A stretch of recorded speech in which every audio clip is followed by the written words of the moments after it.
Ang mabuting ina ay naghahanda ng almusal sa mga anak, hindi yung ang aga-aga nagpaduding ka sa Facebook.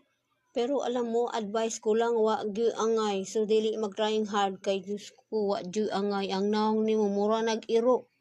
Double makeup na nga, mag-filter pa. Ano ba yan? Wa man ko manghimantay, content rin ako, maigo ka, bahala ka. Nara na nimo, mao nga ang tambag sa mga babae, lalo na yung may anak, huwag unahin ang Facebook, unahin gumawa ng almusal para sa mga anak. Sobrang makasarili ay hindi maganda.